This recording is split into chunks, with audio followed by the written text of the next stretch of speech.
warahmatullahi wabarakatuh dan salam sejahtera. Pada kali ini saya akan berkongsikan tentang aplikasi puzzle dan fade in fade out dalam MyViewBoard.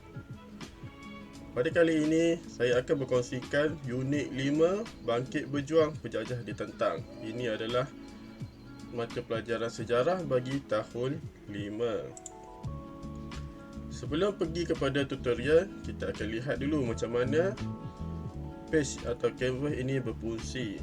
Okey, kita boleh lihat di sini terdapat teks, kotak dan juga puzzle. Okey, di manakah fade in dan fade out? Untuk fade in dan fade out, kita akan lihat apabila berada dalam mode presentation di sini, iaitu F11. Okey, beliau ialah apabila ditekan fade in, dia akan keluar Dul Said, dan tekan sekali lagi fade out, kita tak nampak balik siapa tulisan tadi. Okey, untuk puzzle murid lebih mengingat dengan visual. Okey, tanpa melengahkan masa, mari kita lihat macam mana kita nak masukkan fade in, fade out dan juga puzzle. Okey, untuk soalan seterusnya, kita telah masukkan teks, iaitu siapakah beliau. Okey, jadi untuk masukkan puzzle, kita perlulah pergi kepada web GGD atau ggd.com. Seterusnya dia akan keluar paparan ini. Guru boleh sign in secara percuma dan create itu bina baru. Kita boleh ambil image daripada yang kita telah.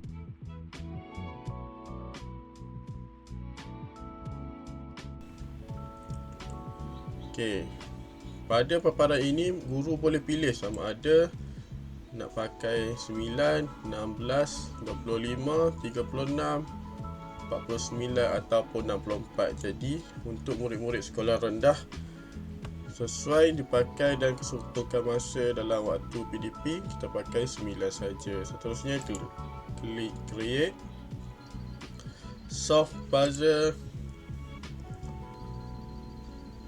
dan kita akan lihat puzzle tu telah dipotong. Kita susun semula supaya kita senang nanti untuk crop. Okey, dah susun, kita ambil snap tool dalam laptop masing-masing atau PC masing-masing. Highlightkan kawasan dan klik copy. Kita masuk balik dalam MyViewBoard. Dan Ctrl V untuk paste.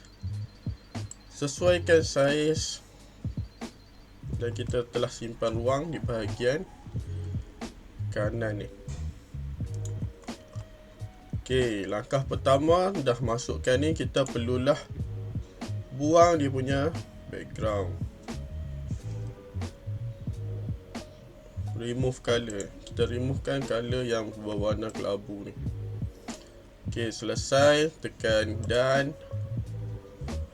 Okey, dah siap satu. Kalau pakai cara saya akan duplicate semua sebanyak 9 kali.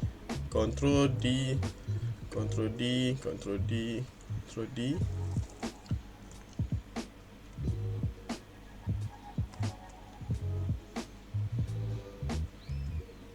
Okey, dah siap. Kita akan klik crop image dan pilih sahaja image puzzle untuk dipotong. Senang sahaja, dan klik OK, dan alihkan ke tepi. Seterusnya buat pada potongan yang lain.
Jadi kita susun dulu bagi nampak gambaran keseluruhan puzzle kita.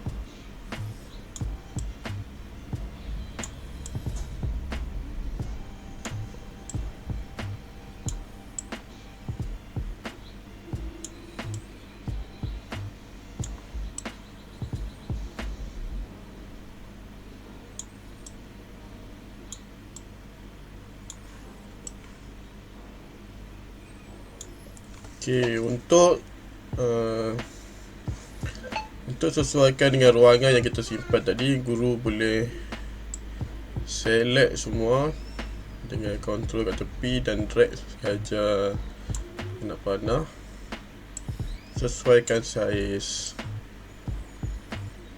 Okey, selesai. Seterusnya kita bagi memudahkan murid menjawab, kita sediakan satu kotak sebagai guideline mereka. Okey, jadi kotak ni kita letak kepada send to backward. Ataupun kotak tadi kita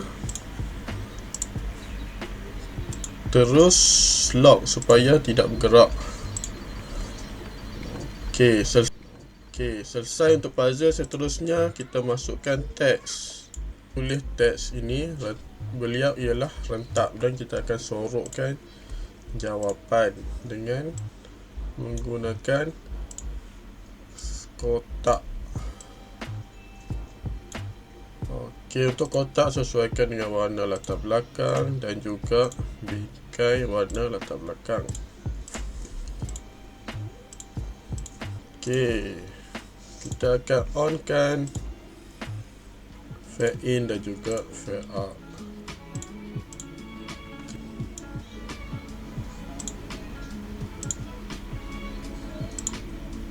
Okey, kita fade out kan dulu dan fade in.